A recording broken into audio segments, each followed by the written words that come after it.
অবশেষে সেই আলোচিত সমালোচিত ওসি প্রদীপের ফাঁসি কার্যকর হতে যাচ্ছে। মাত্র 7 দিনের মধ্যে এই ফাঁসি কার্যকরের জন্য বলা হয়েছে। সুপ্রিয় দর্শক, এই ফাঁসিটি কিভাবে কার্যকর করা হবে সেটি মূলত নিয়ে আজকে আলোচনা করব আপনাদের সাথে। একজন ফাঁসির আসামি শেষ পর্যন্ত বিশ্বাস করেন কোনো দৈব শক্তি এসে তাকে রক্ষা করবে, এমনকি পেছনে হাত বাঁধা, গলায় দড়ি পরানো অবস্থায় এক পৃথিবী থেকে অন্য পৃথিবীতে যাওয়ার যে প্রক্রিয়া, অর্থাৎ মাঝখানের যে প্রক্রিয়া, সেটি দেয়াল যখন একটি মাত্র হয়ে দাঁড়ায়, সেটি হচ্ছে ছোট্ট একটি রুমাল। নীরবে দাঁড়িয়ে তখন সে ভাবতে থাকে, এই বুঝি তাকে রক্ষা করতে চলে আসবে কেউ, এই বুঝি এলো। সুপ্রিয় দর্শক, আমাদের দেশে যেভাবে ফাঁসি কার্যকর করা হয়ে থাকে সেটি মূলত আজকের এর আলোচ্য বিষয়। সেই আলোচিত সমালোচিত অর্থাৎ ওসি প্রদীপ, থানার বড়বাবু, যাকে ফাঁসি কার্যকরের মধ্য দিয়ে থানার সব বড়বাবুদের হুঁশিয়ারি দেওয়া হবে, অর্থাৎ থানায় গিয়ে সেই বড় চেয়ারে বসে ওসিগিরি করবার আগে ভাবতে হবে আপনি কি অন্যায়, অপরাধ বা কোনো অনিয়মের সাথে যুক্ত। আপনি কি কথায় কথায় নিরীহ সাধারণ মানুষকে গুলির অর্ডার দিচ্ছেন, গুলি করে ক্রসফায়ারের নাটক করে একটা পরিবারকে ধ্বংস করছেন, যেটি ঘটেছিল মেজর সিনহা রাশেদের ক্ষেত্রে। নিরপরাধ সেই সেনা সদস্য, সেনা কর্মকর্তাকে কিন্তু গুলি করে হত্যা করেছে সেই ওসি প্রদীপ। এই ওসি প্রদীপের নির্দেশেই কিন্তু ভেঙে গেল একটা পরিবারের গোটা স্বপ্ন।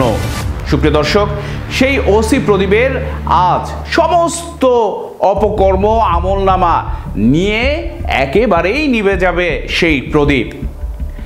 সুপ্রিয় দর্শক, বাংলাদেশে এক সময় অর্থাৎ আমাদের দেশে মুনিরের ফাঁসি বেশ আলোড়ন সৃষ্টি করে। এরপরে যে ফাঁসিটি আলোড়ন সৃষ্টি করেছিল সেটি হচ্ছে এরশাদ শিকদারের ফাঁসি। এ নিয়ে অনেক আলোচনা সমালোচনা বিভিন্ন কিছু কিন্তু হয়েছিল।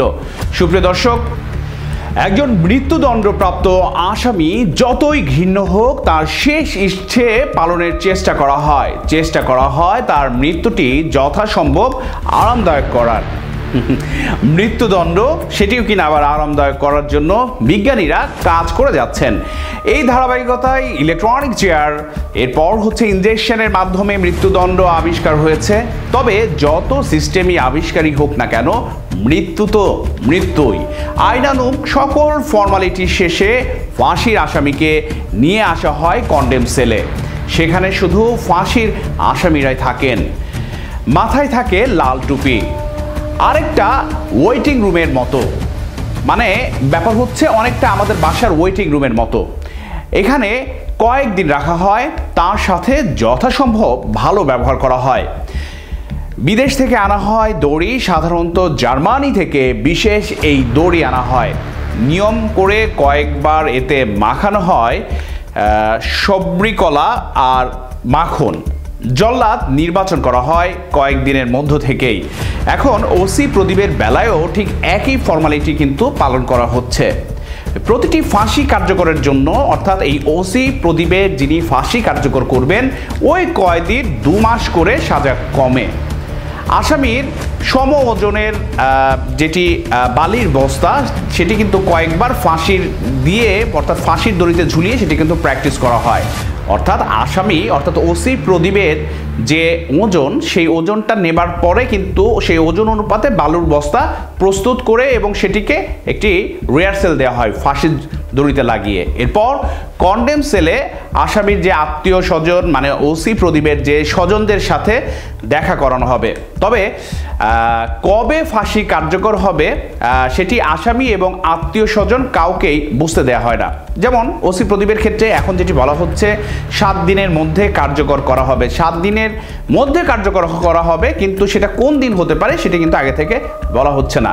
সাধারণত রাত 10টা থেকে রাত 10:30টার দিকে কারাগার মসজিদের ইমামকে সাথে নিয়ে জেল সুপার কন্ডেম সেলে যান। তখন কয়েদি বুঝতে পারেন যে আজই তার জীবনের শেষ রাত। 11:30 থেকে বা 11টা পৌনে 12টার মধ্যে তওবা পড়ানোর কাজ শেষ হয়ে যায় এবং 12টার 5 মিনিটের আগে কিংবা প্রায় ধরেন 1টা বাজার 5 মিনিট আগে জম টুপি ও গলায় দড়ি পরিয়ে দেওয়া হয়। এর আগে প্রদীপকে জিজ্ঞেস করা হবে যে তার এই সময় ইচ্ছে কি, শেষ ইচ্ছেটাকে কিন্তু পূরণ করা হবে। সেটি ভালো খাবার হতে পারে, অন্য কোনো কিছু হতে পারে। তার শেষ ইচ্ছেটাকে কিন্তু পূরণ করবার সমস্ত ব্যবস্থা কিন্তু করে থাকবেন কক্সবাজার জেল কর্তৃপক্ষ। অর্থাৎ ওসি প্রদীপের অবস্থান এখন কক্সবাজারের জেলখানায়। জেল সুপার এরপর হাতে রুমাল নিয়ে মঞ্চের পাশে দাঁড়িয়ে থাকবেন ওসি প্রদীপের ফাঁসি কার্যকরের জন্য। সাথে দাঁড়িয়ে থাকেন অন্যান্য অতিথিরাও। অর্থাৎ অতিথি আমি এই জন্যই বলছি, অন্যান্য স্টাফ যেমন সিভিল সার্জন থাকবেন, সেই ক্ষেত্রে জেলা প্রশাসকের পক্ষ থেকে জেলা ম্যাজিস্ট্রেট থাকতে পারেন, আর অনেকেই থাকতে পারেন। তাদের একটা আনুষ্ঠানিকতা কিন্তু শুরু হয়, অর্থাৎ সেই ফাঁসির মঞ্চকে ঘিরে। ওসি প্রদীপের ফাঁসির মঞ্চ কথা বলছি সুপ্রিয় দর্শক। জল্লাদদের চোখ তখন রুমালের দিকে থাকে, অর্থাৎ ওই মুহূর্তে এই রুমালই একজন মানুষকে এপার থেকে ওপারে, অর্থাৎ এই পৃথিবী থেকে আরেক জায়গায় কিন্তু পাঠিয়ে দেওয়ার মূলত ভূমিকা পালন করে। অর্থাৎ তখন আসামির চোখে মুখে অন্ধকার, দাঁতে দাঁত খিটে থাকে, গলা কেটে ফেলার চেষ্টা করেন যেন ব্যথাটা একটু কম লাগে। অর্থাৎ আমি এটা এই জন্যই বলছি যে গলা যাতে দড়িতে কেটে না যায়, ব্যথাটা যাতে একটু কম লাগে, দম বন্ধ হয়ে যাতে সে মারা যায়, মৃত্যুটাকে যাতে নিশ্চিত হয় সেদিকে কিন্তু খেয়াল থাকে। কিন্তু বিশাল এই দেহের ভার কি আর গলা সইতে পারে? ধর্মীয় দোয়া মন্ত্র, ওসি প্রদীপ যেহেতু হিন্দু ধর্মাবলম্বী, তাকে মন্ত্র পাঠ করাতে সেখানে পুরোহিত বা সেখানে কোনো ঠাকুর মশাইয়ের ব্যবস্থা করা থাকবে এবং মনে মনে তখন অপেক্ষায় থাকে কোনো দৈব শক্তির, অর্থাৎ দৈব শক্তির অপেক্ষা করবে ওসি প্রদীপ। হ্যাঁ, অর্থাৎ সে সমস্ত যে অপকর্ম করেছে সারা জীবন, সেটি কিন্তু তার মনে হতে থাকবে কি করেছি, এবং এভাবে পৃথিবী ছেড়ে তাকে চলে যেতে হবে, এটাই কিন্তু ভাবতে থাকবে ওসি প্রদীপ। এরপর কান খাড়া করে রাখবে এবং বুঝবে কেউ যদি আমাকে এই মুহূর্তে কোনো দৈব শক্তি, কোনো জিন বা কোনো তাদের ঠাকুর বা কোনো তাদের দেব বা দেবতা এসে যদি ফাঁসির কাষ্ঠ থেকে তাকে ওসি প্রদীপকে মুক্তি দেয়, এটি কিন্তু ওসি প্রদীপ তখন ভাবতে থাকবে। একজন বলে উঠবে, স্টপ, এই ফাঁসি হবে না। হঠাৎ করে এটা দৈব শক্তির প্রভাব, অর্থাৎ সেই ঠাকুর বা তাদের দেব দেবতা এসে বলবে ওসি প্রদীপের ফাঁসি হবে না। ওসি প্রদীপ কিন্তু এই কথা শোনার জন্য অস্থির হয়ে থাকবে এবং ভাবতে থাকবে এটা যদি হতো, এই যাত্রায় প্রাণে কোনো মতে বেঁচে যেতাম। ওসি প্রদীপ, শুধুমাত্র ওসি প্রদীপ নন, থানার বড় বাবুরা আজকে শুনে রাখেন, এই ফাঁসির কাষ্ঠটা আপনাদের জন্যও কিন্তু প্রস্তুত রাখা হবে। সুতরাং আজ থেকে সাবধান হয়ে যান, বিনয়ী হয়ে যান, একজন মানব সেবার কারিগর হয়ে যান। পুলিশ সদস্যরা, পুলিশের বড় কর্মকর্তা, থানার বড় বাবুরা সাধারণ মানুষকে অযথা হয়রানি করবেন না, অযথা মানুষকে মারবেন না। সুপ্রিয় দর্শক, মানুষগুলোর যে মমতা ভরা মুখ, তাদের যে মায়া মুখগুলো ভেবে হৃদয় কেঁদে উঠবে ওসি প্রদীপের মনের। ওসি প্রদীপ এবার মনে করবে তার প্রিয়তমাকে, তার স্ত্রী সন্তানকে, তার মা বাবাকে। মনে হবে যে কোনো কিছুর বিনিময়ে আর কটা দিন যদি ওসি প্রদীপ এই পৃথিবীতে সময় কাটাতে পারতেন, প্রিয় মানুষগুলোকে একটু জড়িয়ে ধরতে পারতেন। একজন ফাঁসিতে আত্মহত্যাকারী আর মৃত্যুদণ্ডপ্রাপ্ত আসামির মৃত্যুর মধ্যে অনেক পার্থক্য রয়েছে। আত্মহত্যাকারী পৃথিবীর প্রতি, অর্থাৎ যে আত্মহত্যা করে তার পৃথিবীর প্রতি একটা বিতৃষ্ণা জন্মায়, যে কারণে সে আত্মহত্যা করে থাকে। এছাড়া সেই মুহূর্তে তার মধ্যে কোনো হিতাহিত জ্ঞান থাকে না। আর ফাঁসির যে আসামি অর্থাৎ প্রদীপের পৃথিবীর মায়ার জন্য অন্যায় করে এবং সে এত কোটি কোটি টাকা, এত টাকা কামিয়েছে, এত ধন সম্পত্তি করেছে, এত কিছুর পরেও সে তখন ভাববে, যদি আরেকটু সময় পেতাম, আর একটা দুটা দিন যদি পৃথিবীতে থেকে যেতে পারতাম। আর আসামি অর্থাৎ যাদের উজ্জ্বল ভবিষ্যতের জন্য অপরাধ করে শেষ সময় তারা কেউ ফাঁসি থাকতে পারে না, অর্থাৎ প্রদীপের এই যে অপরাধগুলো প্রদীপ করেছেন, তার আত্মীয় স্বজন, তার স্ত্রী, তার সন্তান, হ্যাঁ এত কিছু করেছেন, এগুলো কেউই আর পাশে থাকছে না তার, শুধু একমাত্র সঙ্গী হচ্ছে মৃত্যু। যারা থাকে সবগুলোই অপরিচিত মুখ, অর্থাৎ ফাঁসির যে কাজটাকে ঘিরে যে একটা আয়োজন থাকে, আমি বলছিলাম যে সিভিল সার্জন থেকে শুরু করে তখন মসজিদের ইমাম, আর মসজিদের ইমাম থাকবে না, কারণ এখন থাকবে তার ঠাকুর বা পুরোহিতকেও, যেহেতু সে হিন্দু ধর্মাবলম্বী, এই সব মুখ তার অপরিচিত ফেস থাকবে। সবাই যার যার দায়িত্ব পালনে কিন্তু ব্যস্ত।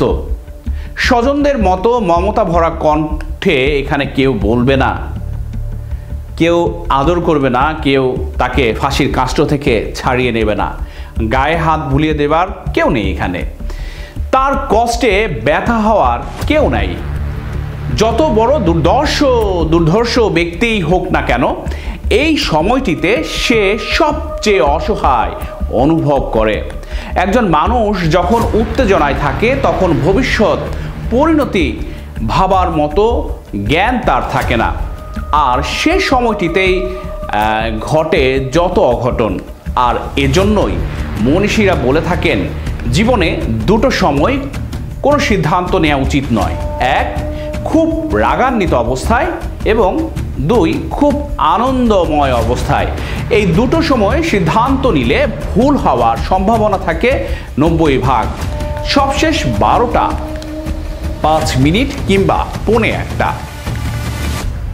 এবার পায়ের নিচ থেকে ওসি প্রদীপের পাটাতন সরে যায়, গলায় আটকে যাবে ওসি প্রদীপের মোটা দড়ি।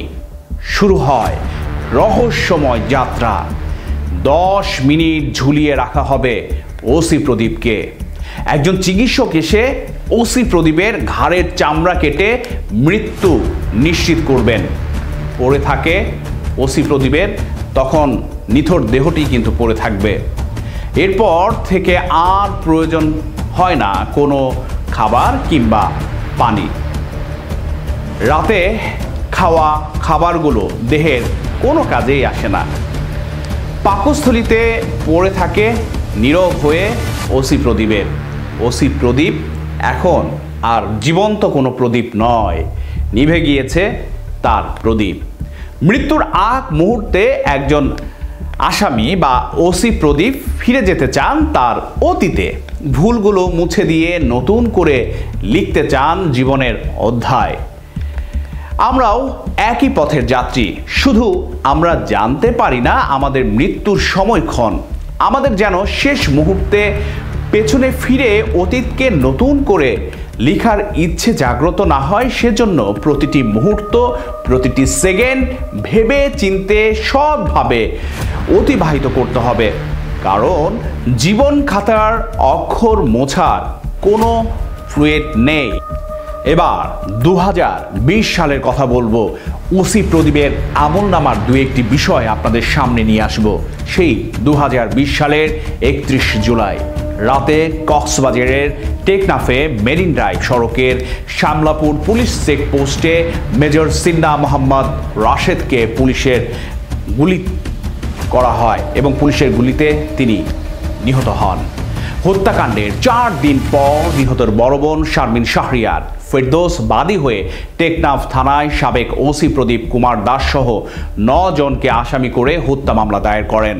র্যাব তদন্ত শেষে প্রদীপ কুমার সহ 15 জনকে অভিযুক্ত করে আদালতে অভিযোগপত্র দাখিল করেন।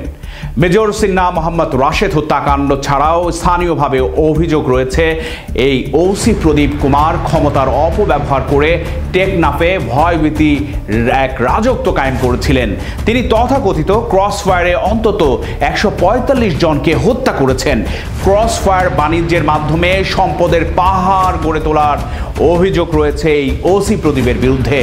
2004 সালে চট্টগ্রামে কর্মরত অবস্থায় এক নারীর জমি দখলের চেষ্টা করায় তিনি বরখাস্ত হয়েছিলেন। প্রায় 18 মাস ব্যাপী বিচারিক প্রক্রিয়া শেষে 2022 সালের 31 জানুয়ারি কক্সবাজার জেলা ও দায়রা জজ মোহাম্মদ ইসমাইল মামলার এ রায় ঘোষণা করেন। রায়ে ওসি প্রদীপ কুমার ও টেকনাফের বাহারছড়া তদন্ত কেন্দ্রের তৎকালীন ইনচার্জ মোহাম্মদ লিয়াকত আলীকে মৃত্যুদণ্ড ও 6 জনকে যাবজ্জীবন এবং 7 জনকে বেকসুর খালাস দেওয়া হয়। মাত্র 33 কার্যদিবসে মামলার বিচারক কার্যক্রম শেষ হওয়ায় বাংলাদেশের আইন ও বিচার প্রাপ্তির ইতিহাসে এক দৃষ্টান্ত স্থাপন হয়।